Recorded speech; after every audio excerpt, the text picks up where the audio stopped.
10 gadu laikā Balvu novada tagadējā novada teritorijā ir slēgtas 12 skolas, un 3 skolām ir samazināta pakāpe.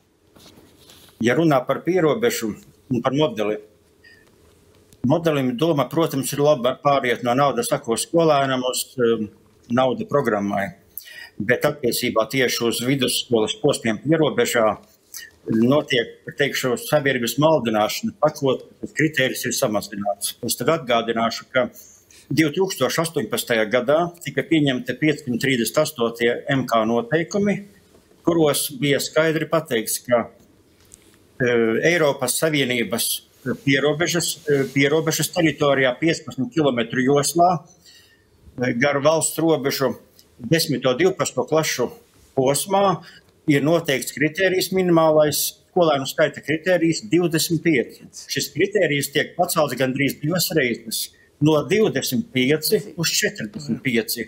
Un tiek ierakstīts, ka tādā veidā kritērijs tiek samazināts. Tā ir maldināšana. Mums ir jāredz attīstība 15 gadu garumā.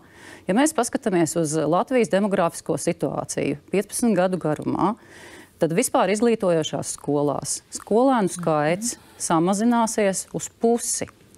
Atsevišķos reģionos vairāk par 60%.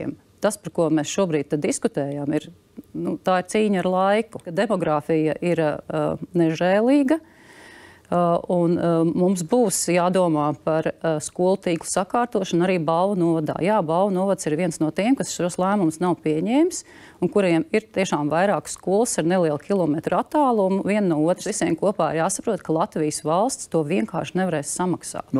Mums ir jāsaprot, ka ir jāveido skolu tīkls saprātīgs. Skatoties tikai, ka samazinās par tik un tik, mums beigās paliks novadā viena skola, vai uz to mēs ejam?